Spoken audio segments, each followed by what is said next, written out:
Thomas. You're tuned into MB12, broadcasting from Cable 12 Studios on Robinson Road. Coming up tonight in news, the Mccartney family offering a hefty reward for information about Kurt Mccartney's brutal murder. A group of men charged today with that $2 million drug bust off Eleuthera last week. Another delay in the sentencing for convicted child killer Kofi Goodman. Plus, the Atlantis Resort turns up the heat on employees in a culinary competition. We've got those stories and so much more coming up. I'm Paige McCartney, and MB12 starts right now.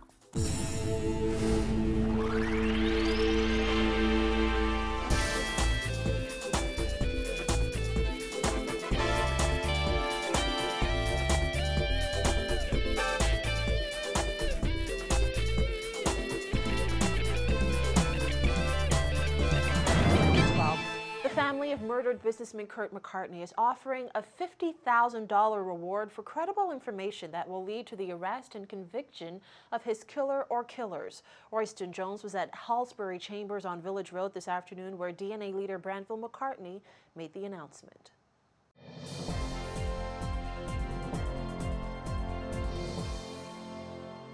Branville McCartney, Kirk's held back tears as he spoke about the loss and the impact that has had on his entire family. He is convinced someone knows who is responsible for Kirk's murder and said the family is willing to pay for that information. This was done after discussing the situation with the police. This isn't done on our own accord. We wanted to take the directions from the police, so they are aware of this reward. We know that they are doing a very fine job thus far in this investigation. And again, we thank them for that. But we feel that someone knows. And we will pay you for that information. $50,000. This is to hopefully assist the police in bringing a conclusion to this matter. Kurt McCartney, a pharmacist and businessman, was shot and killed in Gambier Village on Thursday night. Police said last night that they had 8 people in custody, 6 women and 2 men for questioning, but none was considered a prime suspect in the murder. McCartney, who was surrounded by members of his family, including his wife Lisa, mother and father Marina and William McCartney, sister Sid Saunders, and her husband Johnny Saunders, tearfully expressed how challenging Kurt's death has been for them to process. It's very rough, totally unexpected.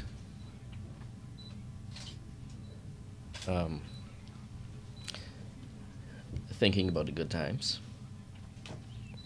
So even though we mourn, we've had occasions to laugh because of the type of person Kurt was, and of course what he would have wanted, you know. It's a very unfortunate situation.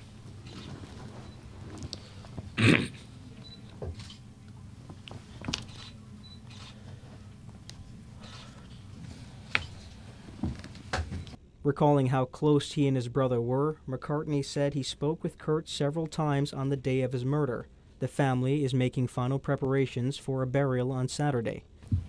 Well, my brother and I, we were very close. It's my best friend and partner and confidant. And I spoke to him about 4 or 5 times that day prior to his death. The last time was at about 3:30 in the afternoon. We as a family wish to thank the police for all that they have been doing in this matter thus far. And on behalf of the family, we would like to thank all persons who express their sympathy and condolences during this time. Up to this afternoon, Superintendent Melvin Lundy, acting officer in charge of the Central Detective Unit, indicated that no additional arrests had been made in connection with the murder. However, the 8 people of interest in the case were still in custody. Anyone with information is asked to call Crime Stoppers at 328-TIPS or 300-8476 for residents on the Family Islands. Meanwhile, the Bahamas Pharmacy Council extended condolences on the untimely death of a fellow colleague and friend and said it was deeply saddened by the loss. Mccartney said while the loss of his brother has taken an emotional toll on friends and family, they are still reminiscing about better times and are thankful for the support they've received. Reporting for MB12, I'm Royston Jones. Well, 9 men were arraigned in a magistrate's court today on several charges connected to a major drug bust last week in waters off Eleuthera. The men appeared before Magistrate Andrew Forbes. Our Jasmine Bonamy was in court. She filed this report. It was just after 11 a.m. this morning when scores of Drug Enforcement Unit officers escorted the 9 men to court number 8, where they learned this morning that they would not be eligible for bail.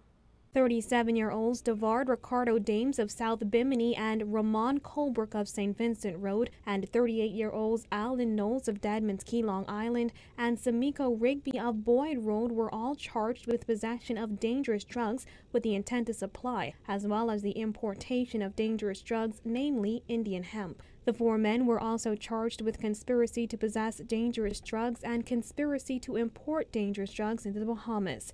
Eleuthera residents 34-year-old Donovan Seymour, 36-year-old Valencio Darling, and 31-year-old Kendrick Smith were charged with conspiracy to possess dangerous drugs and conspiracy to import dangerous drugs. An 8th defendant, Eldridge Bowleg, who is a 34-year-old Eleuthera resident, was arraigned on a single charge of conspiracy to import dangerous drugs.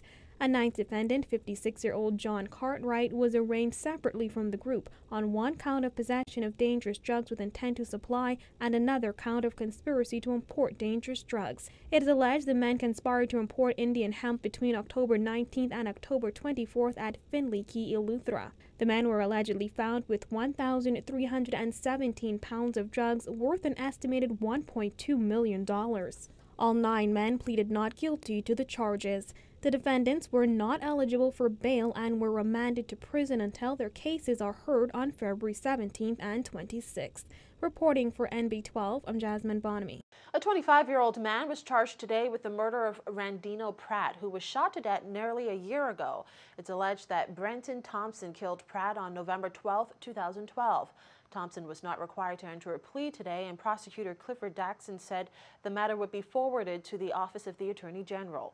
He said the Crown intends to proceed by way of a voluntary bill of indictment on February 3rd. Thompson's attorney, Stanley Roll, told the court that his client was in custody since Sunday and was informed by his client that he was tricked into signing an identification parade document by officers of the Central Detective Unit. Roll said Thompson signed the document under the pretense that once he did so, he would be released from custody. Roll noted that Thompson was first interviewed in relation to the murder investigation in 2012.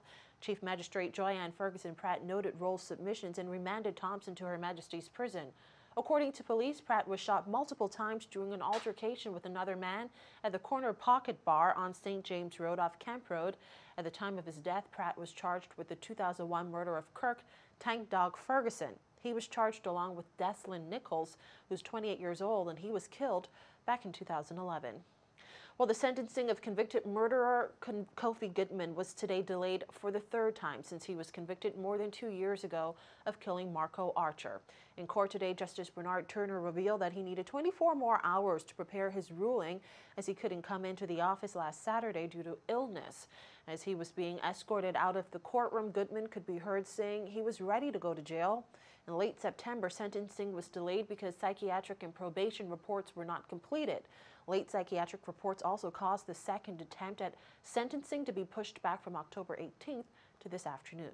Well, more than 300 temporary and permanent jobs are on the way for Bahamians now that government has signed off on a heads of agreement for a $90 million expansion to Club Med on San Salvador. Club Med is partnering with Sands and Oceans Investment Limited for the construction of 360 new luxury condominium units and staff housing.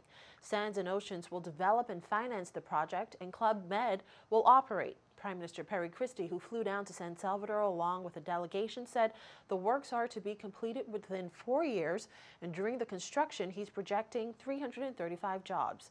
Christie said his government, through the Ministry of Tourism, will work with developers to promote and support airlift for San Salvador, as well as to give focused attention to the necessary infrastructure improvements for the island. We'll have more details on all that happened in San Salvador today in tomorrow's newscast. Be sure to tune in. When MB12 returns, watch as some Atlanta chefs get chopped in a local spin on the popular Food Network competition. We'll tell you more about that and other stories when MB12 comes right back.